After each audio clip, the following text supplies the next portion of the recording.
what's up mga kokote? It's me again, Kuya Jen. Welcome sa Kuwaderknows where learning is the name of our game. At kung bago ka pa lang sa aming YouTube channel, pindutin mo na ang subscribe, like, and share buttons para maging updated ka sa aming videos. And for this lecture video, we will be continuing our part 3 sa ating discussion about the introduction of the mythological story of the Visayan mythology. Okay, so yan, part 2, mythological world of Visayas, part 2. So this lecture video was made to give light to the hidden riches of tales and folklore of the Visayan Islands.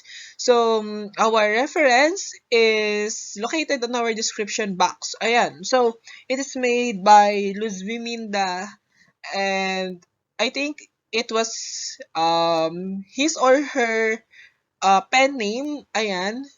I think siya ay 2013 pa 'to itong year of publishing ng kanyang blog, ayan. Blog is the written output, and then yung vlog is eto, made of video. Ayan. So, it is a group of islands found in central Philippine archipelago, which was once called home to proud datus of the Malay Peninsula. So, yun daw yung Visayas. Ayan. If you know na meron tayong dyan, Visayas and Mindanao.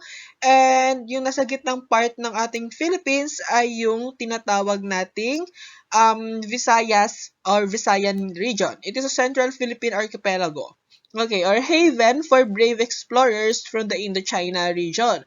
Kasi, kaya siya brave explorers kasi doon lagi nakikipag-trade ng mga fishes yung mga nasa Indonesia or China region. Yun. A paradise to the humble nomadic Atis or Eta group of Western Visayas. Yun. Yung mga most common na tribes na nakatira doon sa ating Visayan region is the Aita people or the Aitas.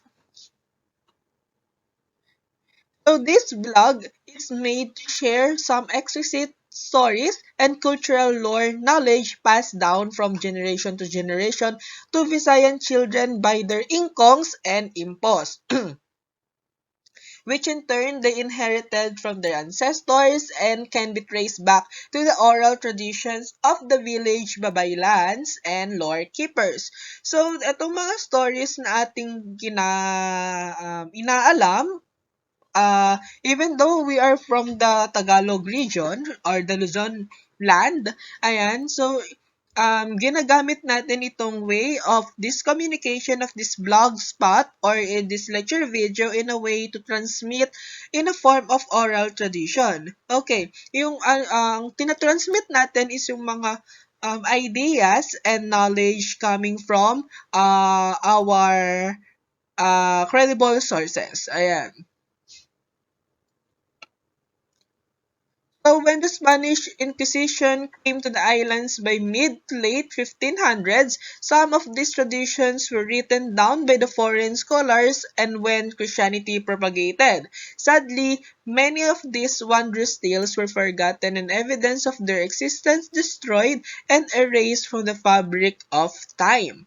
So yun nga, kung 'di ba, inisa-isa natin yung pre-Spanish period literature last year, oo, na meron tayong mga conquistadors, nakilala natin si Antonio Pigafetta, kung saan nalaman natin yung mga Visayan people ay mga illiterates, kung saan meron din tayong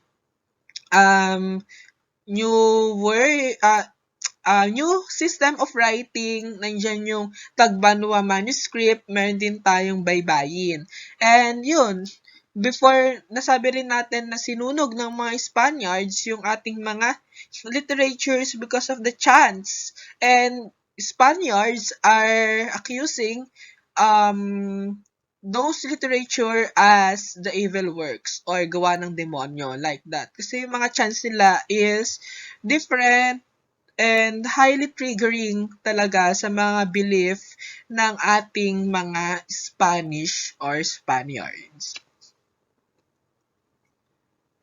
This our mission or the mission of the Blogspot of the Visayan mythologies of the Philippines to share with you some of the existing tales that we have encountered along the way. And we sincerely hope that it will be cherished and be enjoyed by all and by the generations to come.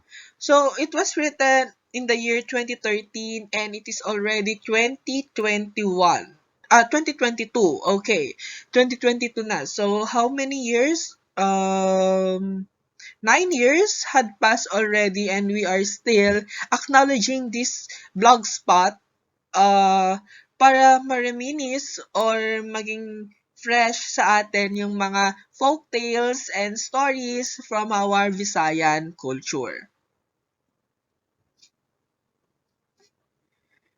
So these are the tales of our people, evidences of how they live, worship, and experience life way back when the world was young. Some might even say you can trace the influences of nations that interacted and lived side by side with ancient Visayans through these tales. So even though we are living in the modern world or modern society, when we try to read these folk tales, mafe-feel natin na nasa Visayan culture tayo because of the names, the characters, the settings, the way of the terminologies being used, the choice of words, and many more, and most especially the powers of the Visayan gods and goddesses na i-showcase ng bawat folk tales. Ayan. So in conclusion, this blog spot conclude definitely say as a proud Filipino that the stories we are presenting to you are samples of little pearls of wisdom and tradition that lies in our humble and culturally diverse country, the Philippines. Okay, we all know that we are proud Filipino citizens, not only in the past, not only the present, but for the future generation.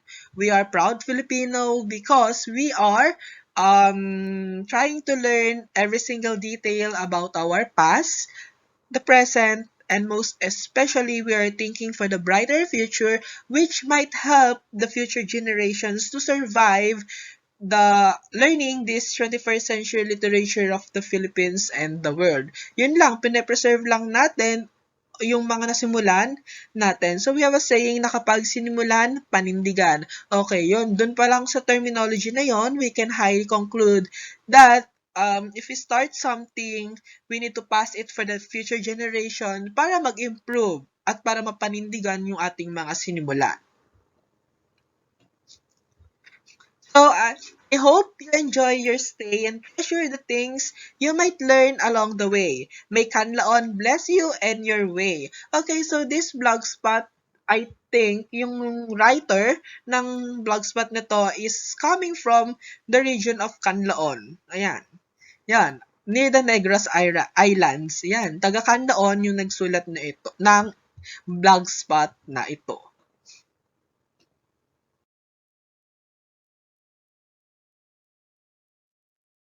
So thank you very much for listening. I hope I gave you a glimpse about the mythological world of the Visayan region. Yeah.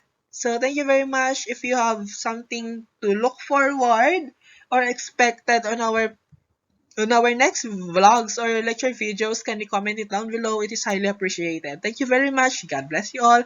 See you tomorrow.